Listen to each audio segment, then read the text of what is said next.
welcome to World Now at 4. I am Ainan Lubem. First, the headlines. On the headlines, Osinbajo presides over FEC meeting in Buhari's absence. On the foreign scene, Bangui residents react to MPs voting to end death penalty.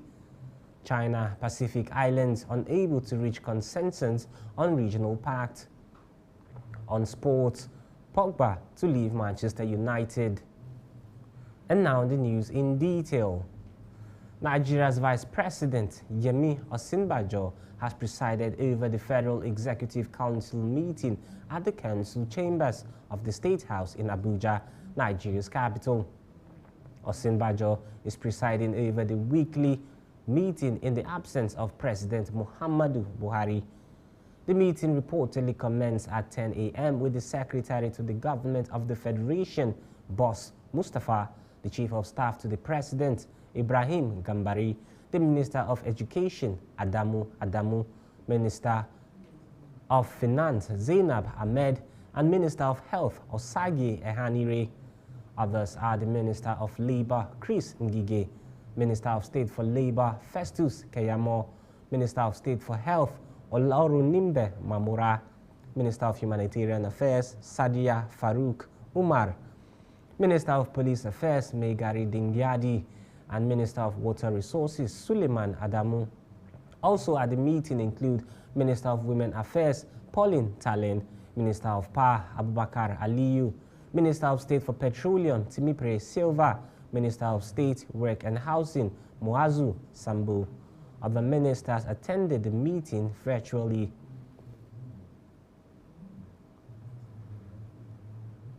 Away from that particular story now to former Chief Judge of Anambra, Peter Umaidi, has emerged as the presidential candidate of the All Progressives Grand Alliance, that is APGA.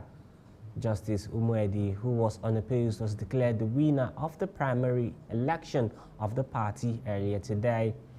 His candidacy was supported by 150 delegates who voted at a special convention of the party held in Abuja, the nation's capital. The former chief judge, in his speech, asked Nigerians to respect the ballot and promised to secure votes at the polls that would transform the country into a better place. Law enforcement agencies went on a roadshow to assure Lagos residents that the ban on commercial motorcycles, announced by Governor Babajide Sanwo-Olu on May 18 after a meeting with the Commissioner of Police, area commanders and divisional police officers, would be enforced without any compromise. The enforcement of the ban takes off today.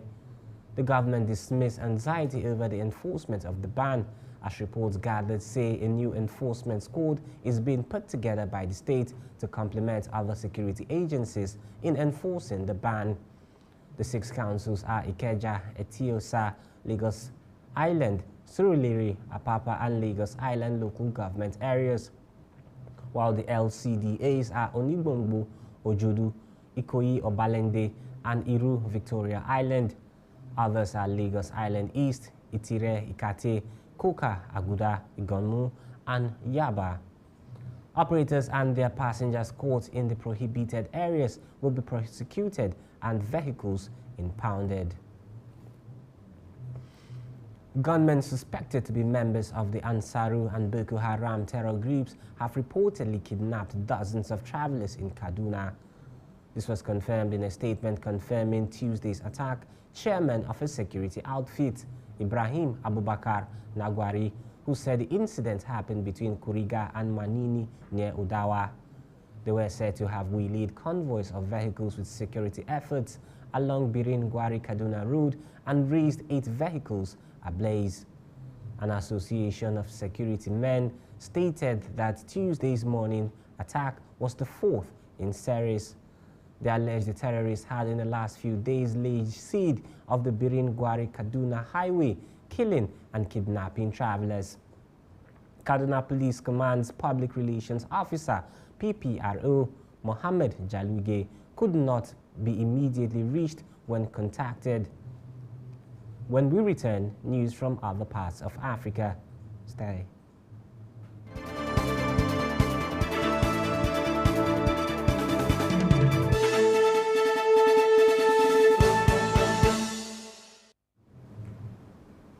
Thank you for staying with us. Now to news from other parts of Africa. President of Angola, João Lourenço, welcomed his Congolese counterpart, Felix Tshisekedi, on Tuesday. Lourenço is acting as a mediator to defuse the rising tensions between the Democratic Republic of Congo and its neighbor, Rwanda. The officials discussed various aspects that may contribute to the peaceful resolution of their dispute. The Angolan presidency said in a statement that following the meeting with the DRC leader, Lourenço held a virtual conversation with Rwandan President Paul Kagame.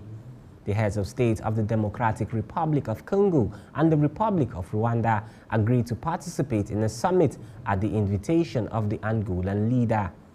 The meeting will take place in Luanda on a date to be announced shortly. Tensions between the countries had been growing since the resumption in March of fightings between DRC's army and the M23 rebel movement, which according to Kinshasa is backed by Rwanda, a charge denied by Kigali. The tensions peaked with fears the country may forsake the diplomatic path. In Senegal, President Macky Sall has launched the works of the first water desalination plant. The aim of the project is to increase the water supply to the capital, Dakar, which is facing shortages.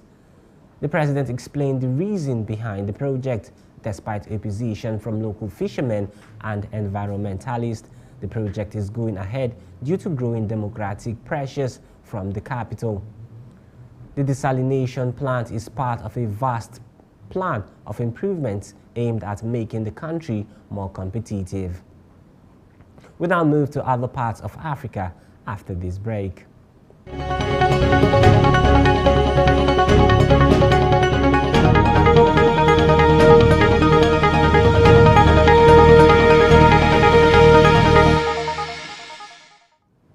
Thank you for staying with us. The United States of America will send Ukraine more advanced rocket systems to help it defend itself. U.S. President Joe Biden announced this in a statement. The weapons long requested by Ukraine are to help it strike enemy forces more precisely from a longer distance. Until now, the U.S. had refused the request out of fear the weapons could be used against targets in Russia. Kremlin spokesman Dmitry Peskov said the U.S. was directly and intentionally adding fuel to the fire with its weapons delivery to Ukraine.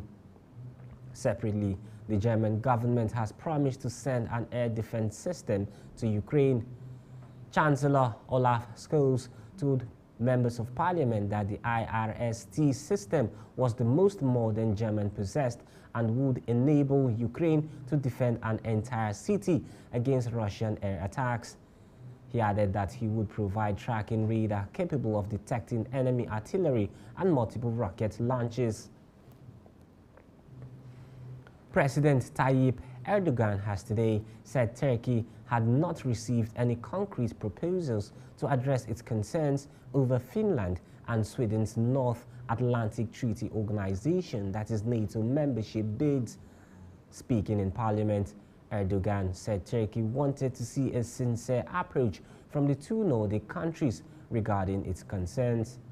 He added that Ankara would not change its view unless it saw concrete and binding steps, as Ankara had objected on grounds that they support groups it deemed terrorist. According to him, Turkey's objection to Stockholm and Helsinki's membership bids was not opportunism, but rather a matter of national security. We now move to business news after this break.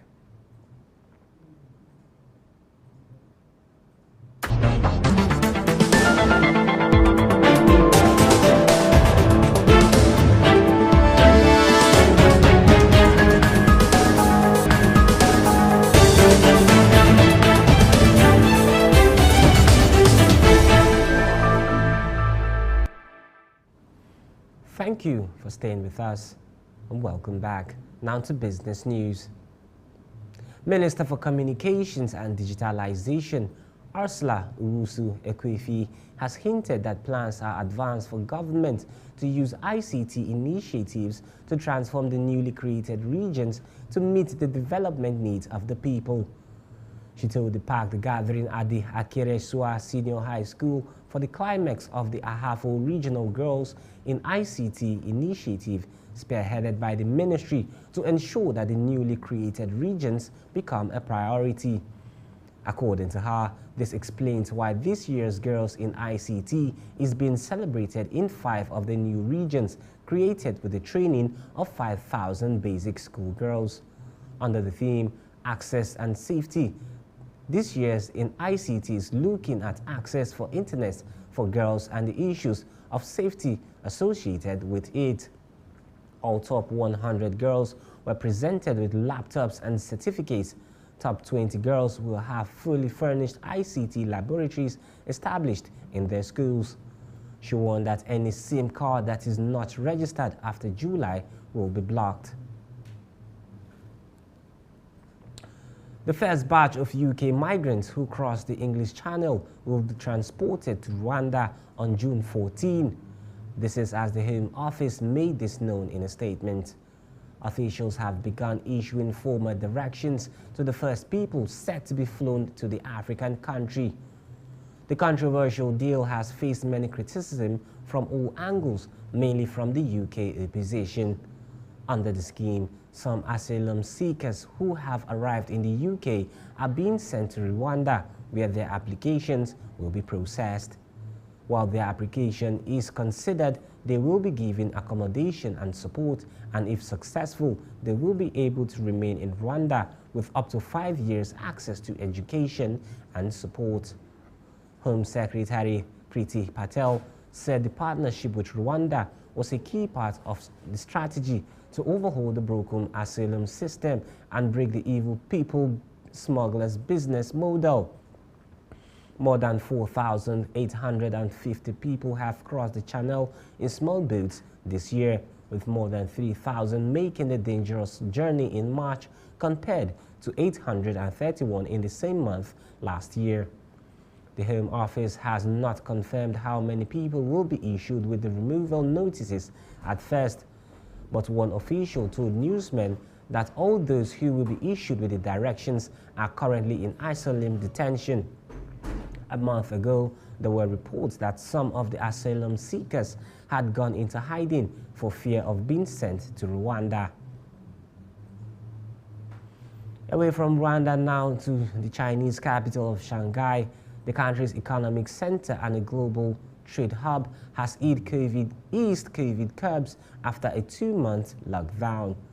At midnight local time, restrictions were relaxed to allow most people to move freely around the city of some 25 million people. At least 650,000 residents will remain confined to their homes. China's overall policy of zero COVID remains in place, and people catching COVID face quarantine or hospital. Their close contacts also face the prospect of removal to quarantine and the area immediately around where they live being locked down again. The new rules have been introduced with residents required to show a green health code on their smartphone to leave their residential compounds and enter most places. Those who want to use public transport or enter banks or malls must have a negative PCR test certificate valid in the last 72 hours, and restrictions on leaving Shanghai remain, with anyone traveling to another city facing quarantine or 7 to 14 days upon their return. Cinemas, museums and gyms, however, remain closed. Most children will also not return to school to face schooling. Still to come on World Now at 4, it's sports.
Good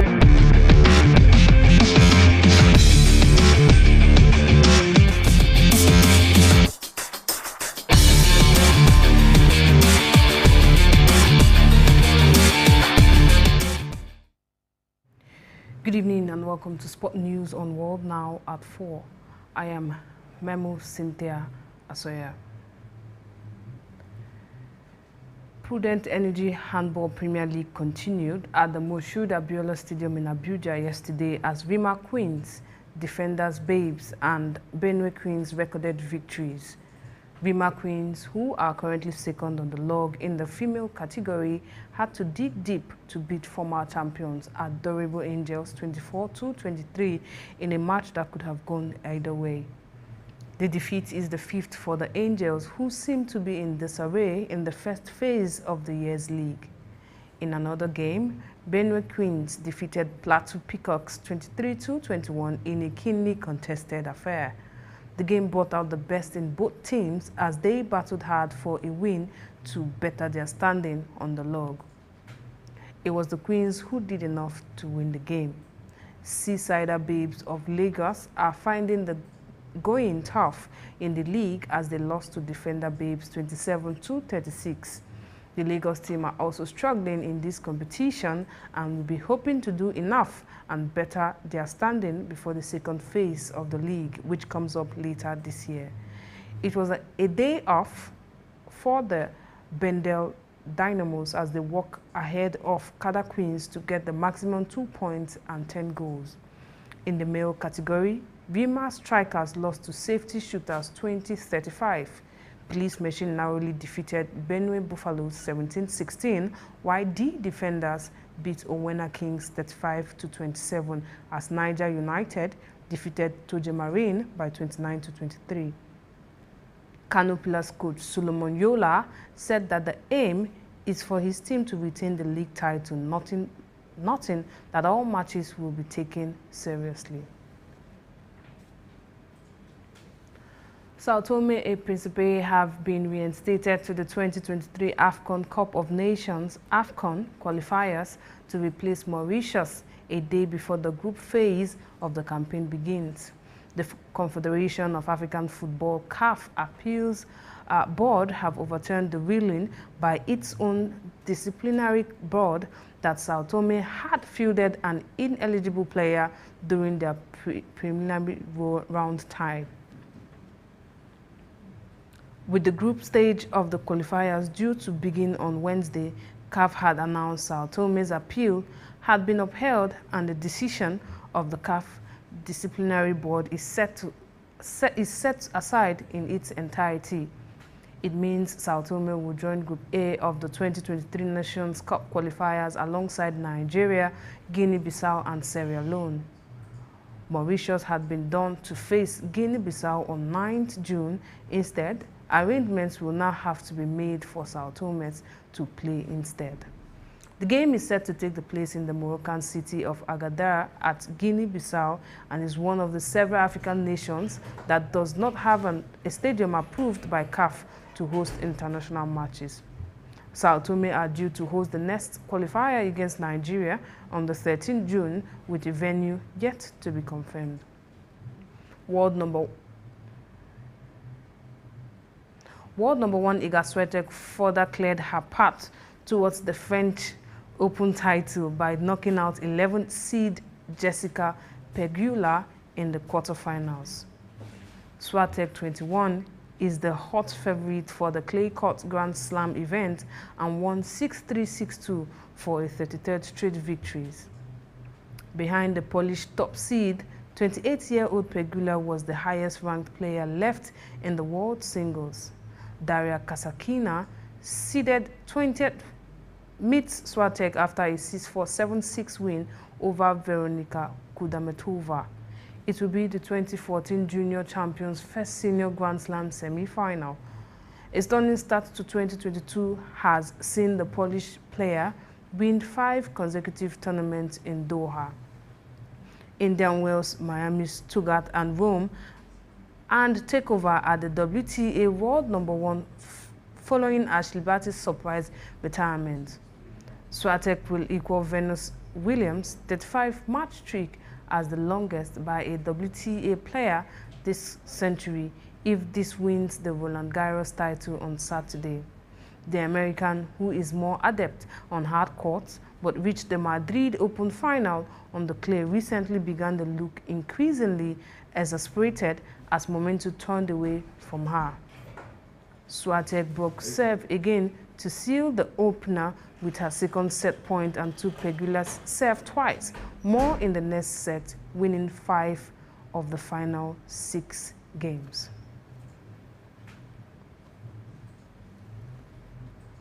Now to the round leader game where World Cup winner Paul Pogba will leave Manchester United on a free transfer where his contract expires at the end of June, the club have confirmed. France midfielder Paul Pogba, 29, cost United a then world record fee of 89 million euros when he rejoined the club from Juventus in 2016.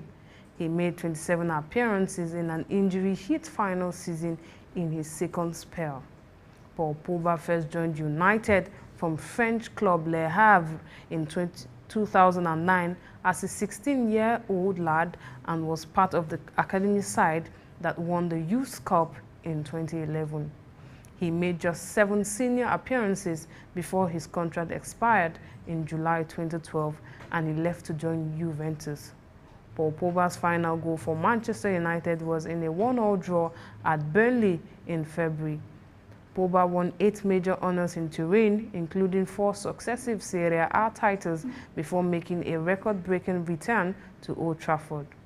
He won the EFL Cup and Europa League during his first season at the club, but they would prove the only trophies he would lift in his second spell. A disagreement with the then manager Jose Mourinho saw him lose the vice-captaincy in 2018, and injuries and sporadic form reduced his impact. Paul Pogba scored 39 goals in 233 appearances across his 2 spells at the club, but his final home appearance against Norwich City in April saw him jeered by his own supporters as he was substituted. And that's your sport news on World Now at 4. Back to Aina Lubin for the rest of the news. I am Memo Cynthia Sawyer.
Thank you for staying with us and welcome back. Now to the rest of the news.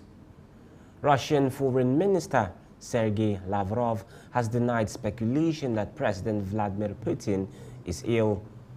In an interview, Lavrov said the Russian leader appears in public every day and no person would see any signs of an ailment. There has been increasing unconfirmed media speculation that Putin, who turned 70 this year, may be suffering from ill health, possibly cancer. The interview came as Russia continues its advance in Ukraine's Donbas region.